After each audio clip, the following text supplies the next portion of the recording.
There's something I want to say today, and just gonna start talking and see if the fundamental message comes out. And then, of course, then I invite you to do with it what you will for your own benefit, love, and harmony.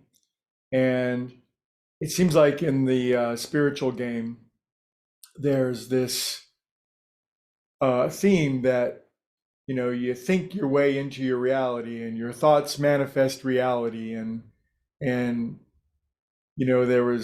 there seems to be almost a pop psychology that you can, well, you'd think that maybe you could just think about having a brand new car in your driveway and you'd go out and there it would be.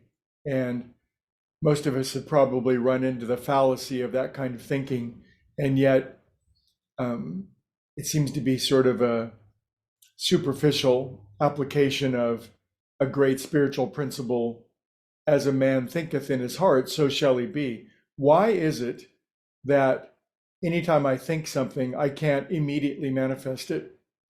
And as I was reading a beautiful spiritual writer the other day, he said, "Boy, are we lucky that that's not the case, because if every single thought that went through my head was suddenly manifest, the chaos and catastrophe, the pure unadulterated craziness of that, because I think all of us can realize we think thousands and thousands of thoughts every single day, often in a jumble, often with no real coherence whatsoever.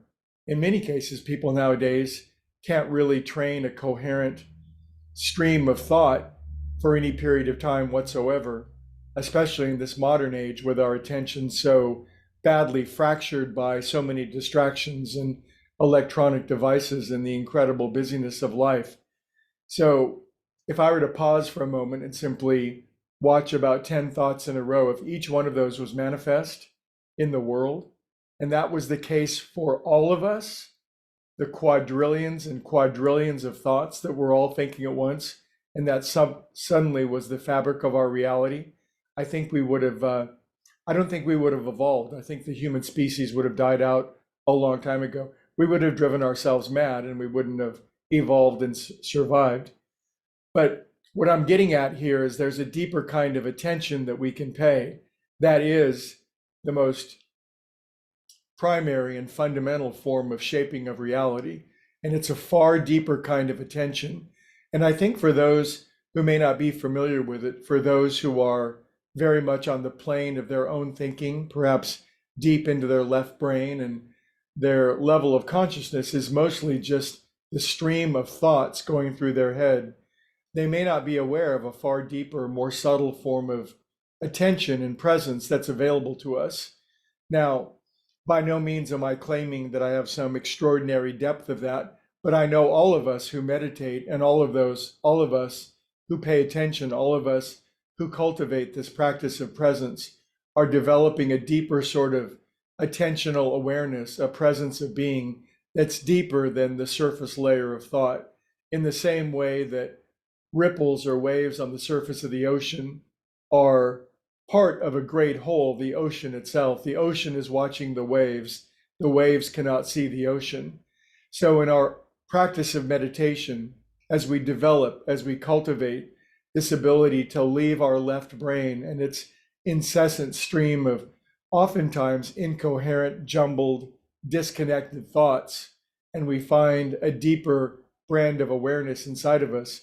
It's that deeper brand of awareness that when we aim that becomes the influential aspect of our nature that's talked about in spirituality, but perhaps is cheapened in pop psychology or pop spirituality, where, the secret and things like that. I don't mean to disparage, but if we don't get that message at depth and think every thought that I think I'm going to manifest millions of dollars in my bank account, a great spiritual master once said, you cannot, by taking thought, add one cubit to our measure, but we can by relaxing and freeing ourselves from the incessant caterwauling of thought. And in our meditation, we can find a much, much deeper brand of attention, presence, and awareness that is profoundly influential. We might say paying attention is the same as asking. It is attention itself that creates the reality, the experience that we're actually living. But if we're not in touch with that deeper brand of awareness, we're just a jumble of thoughts. And that's when the feeling of disconnection, powerlessness, and chaos seems to reign supreme. So, congratulations on being a meditator and a simple willingness every day to practice this deeper kind of situational presence and awareness that is profoundly, extraordinarily influential.